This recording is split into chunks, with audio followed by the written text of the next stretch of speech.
In the last few videos, we learned that the configuration of electrons in an atom aren't in kind of the simple classical Newtonian orbit configuration, and that's the Bohr model of the electron. And I'll just keep reviewing it just because I think it's an important point. If that's the nucleus, remember it's just a tiny, tiny, tiny dot if you think about the entire volume of the actual atom. And instead of the electron being in kind of orbits around it, which would be how a planet orbits the sun. So instead of being in orbits around it, it's described by orbitals, which are these probability density functions. So an orbital, let's say that's the nucleus, it would describe, if you took any point in space around the nucleus, the probability of finding the electron. So actually in any volume of space around the nucleus, it would tell you the probability of finding the electron within that volume. And so if you were to just take a bunch of snapshots of electrons, let's say in the 1s orbital, and that's what the 1s orbital looks like. It's just a little, you can barely see it there, but it's a sphere around the nucleus, and that's the lowest energy state that an electron can be in. If you were to just take a number of snapshots of electrons, let's say you were to take a number of snapshots of helium, which has 2 electrons, both of them are in the 1s orbital, it would look like this. If you took one snapshot, maybe it'll be there. The next snapshot, maybe the electron is there. Then the electron's there. Then the electron's there. Then it's there. And if you kept doing the snapshots, you would have a bunch of them really close, and then it gets a little bit sparser as you get out, as you get further and further out away from the electron. But you see, you're much more likely to find the electron close to the center of the atom than further out. Although you might have had an observation where the electron's sitting all the way out there or sitting out over here. So it really could have been anywhere, but if you take multiple observations, you'll see what that probability function is describing. It's saying, look, there's a much lower probability of finding the electron out in this little cube of volume space than it is in this little cube of volume space. And when you see these diagrams that draw this orbital like this, let's say they draw it like a shell, like a sphere, and I'll try to make it look three-dimensional. So let's say this is the outside of it, and then the nucleus sitting someplace in the inside. They're just saying where they just draw a cutoff. Where can I find the electron 90% of the time? So they're saying, okay, I can find the electron 90% of the time within this circle if I were to do the cross section. But every now and then the electron can show up outside of that, right? Because it's all probabilistic. So this can still happen. You can still find the electron if this is the orbital we're talking about out here, right? And then in the last video we said, okay, the electrons fill up the orbitals from lowest energy state, low energy, to high energy state, I mean, you could imagine it, if I'm playing Tetris, well, I don't know if Tetris is a thing, but if I'm stacking cubes, I lay out cubes from low energy. If this is the floor, I put the first cube at the lowest energy state, and let's say I can't put cubes. And let's say I could put the second cube at a low energy state here, but I only have that much, I only have this much space, say, to work with, so I have to put the third cube at the next highest energy state. In this case, our energy would be described as potential energy, right? This is just a classical Newtonian physics example, but that's the same idea with electrons. Once I have 2 electrons in this 1s orbital, so let's say the electron configuration of helium is 1s2. The third electron I can't put there anymore because there's only room for 2 electrons, and the way I think about it is these 2 electrons are now going to repel the third one I want to add, so then I have to go to the 2s orbital. And now if I were to plot the 2s orbital on top of this one, it would look something like this, where I have a high probability of finding the electrons in this shell that's essentially around the 1s orbital. Right? So, and right now, if I'm dealing with lithium right now, so I only have 1 extra electron. So this 1 extra electron, that might be where I observed that extra electron. But every now and then it could show up there, it could show up there, it could show up there, but the high probability is there. So when you say where is it going to be 90% of the time, it'll be like this shell that's around the center. And remember, when it's three-dimensional, you would kind of cover it up, so it'd be this shell. But so that's what they drew here. I don't know if you can they drew the 1s as just a red shell, and then the 2s, in the second energy shell, is just this blue shell over it. And you can see it a little bit better in actually the higher energy orbit, the higher energy shells, where The seventh s energy shell is this red area, and then you have the blue area, and then the red and the blue. And so I think you get the idea. And each of those are energy shells. So you kind of keep overlaying the s orbitals around each other. But you probably see this other stuff here. And the general principle, remember, is that the electrons fill up the orbital from lowest energy orbital to higher energy orbital. So the first one that's filled up is the 1s. This is the 1. This is the s. So this is the 1s. It can fit 2 electrons. Then the next one that's filled up is 2s. It can fill 2 more electrons. And then the next one, and this is where it gets interesting, you fill up the 2p orbital. The 2p orbital. That's this right here. 2p orbitals. And notice the p orbitals have something p sub z, p sub x, p sub y. And you know, what does that mean? Well, if you look at the p orbitals, they have these dumbbell shapes, and they look a little unnatural, but I think in future videos we'll show you how they're analogous to standing waves. But if you look at these, there's 3 ways that you can configure these dumbbells. One in the z direction, up and down. One in the x direction, left to right. And then one in the y direction, this way, forward and backwards, right? And so if you were to draw, let's say you wanted to draw the p orbitals. So let's say, so this is what you fill next. And actually you fill 1 electron here, then another electron here, then another electron there.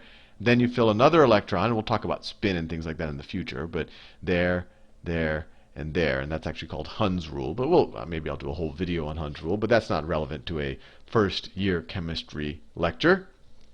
But it fills in that order, and once again, I want you to have the intuition of what this would look like. I should put look in quotation marks because it's very abstract. But if you wanted to visualize the p orbitals, let's say we're looking at the electron configuration for, let's say, for carbon. So the electron configuration for carbon, the first 2 electrons go into, so 1s1, 1s2. So then it fills, sorry, you can't see everything. So it fills the 1s2. So carbon's configuration, so carbon, it fills 1s1, then 1s2. And this is just the configuration for helium. Then it goes to the second shell, which is the second period, right? That's why it's called the periodic table. We'll talk about periods and groups in the future. And then you go here. So this is filling the S, the 2s. We're in the second period right here. That's the second period. Let's see, 1, 2. I have to go off so you can see everything. So it fills these 2. So 2s2. And then it starts filling up the p orbitals.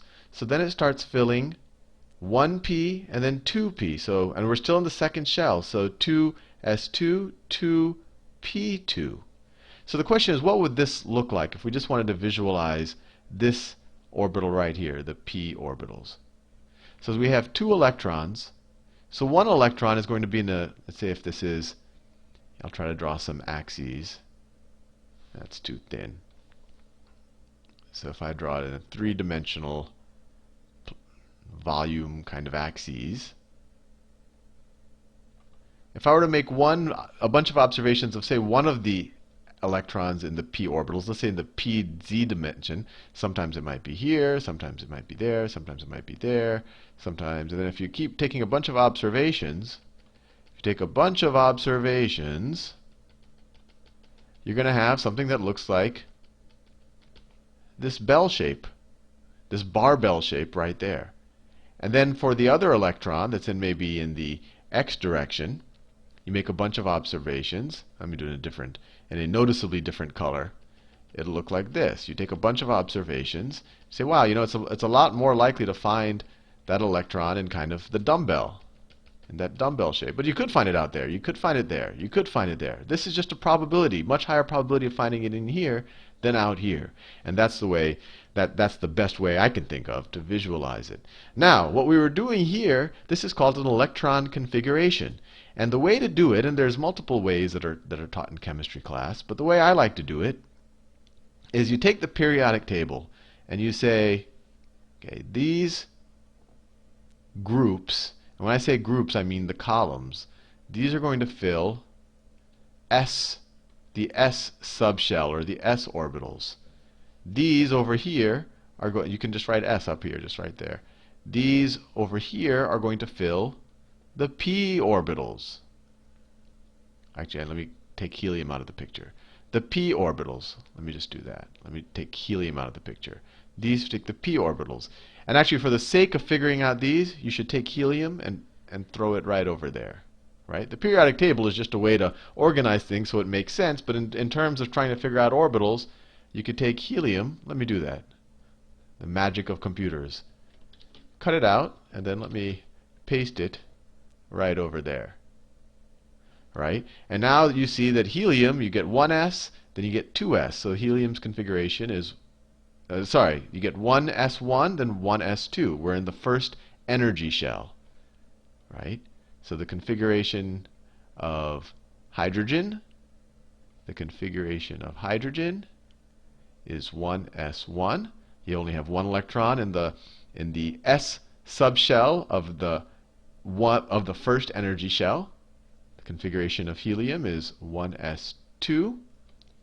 And then you start filling the second energy shell. The configuration of lithium is 1s2. That's where the first two electrons go, and then the third one goes into 2s1, right? And then I think you start to see the pattern, and then when you go to nitrogen, you say, okay, it has 3 in the p suborbital, so you can almost start backwards, right? So it's 2. We're in period 2, right? So this is 2p3. Right, let me write that down. So I could write that down first. 2p3. So that's where the kind of the last 3 electrons, they go into the p orbital. Then it'll have these 2 that go into the 2s2 orbital. 2s2 orbital. And then the first 2, or the kind of the electrons in the lowest energy state, will be 1s2. So this is the electron configuration right here of nitrogen. And just to make sure you did your configuration right, what you do is you count the number of electrons. So 2 plus 2 is 4, plus 3 is 7. And we're talking about neutral atoms, so the electrons should equal the number of protons. The atomic number is the number of protons, so we're good. 7 protons. So this is, so far when we're dealing just with the s's and the p's, this is pretty straightforward. And if I wanted to figure out the configuration of silicon, right there, what is it? Well, we're in the third period. 1, 2, 3. That's just the third row. So and this is the p block right here. So this is the second row in the p block, right? 1, 2, 3, 4, 5, 6. Right? We're in the second row of the p block. So we start off with 3p2, and then we have 3s2, and then it filled up all of this p block over here. So it's 2p6, and then here 2s2. And then, of course, it filled up the first shell before it could fill up these other shells, so 1s2. So this is the electron configuration for silicon. And if we can confirm that we should have 14 electrons, 2 plus 2 is 4, plus 6 is 10. 10 plus 2 is 12, plus 2 more is 14. So we're good with silicon. I think I'm running low on time right now, so in the next video we'll start addressing what happens when you go to these elements, or the D block. And you can kind of already guess what happens. We're going to start filling up these d orbitals here that have even more bizarre shapes. And the way I think about it, this is not to waste too much time, is that as you go further and further out of the electron, out from the nucleus, there's more space in between the lower energy orbitals to fill in more of these bizarro shaped orbitals. But these are kind of the balance. Well, I will talk about standing waves in the future, but these are kind of the balance between trying to get close to the nucleus and the proton and those positive charges, because the electron charges are attracted to them, while at the same time avoiding the other electron charges, or at least their mass distribution functions. Anyway, see you in the next video.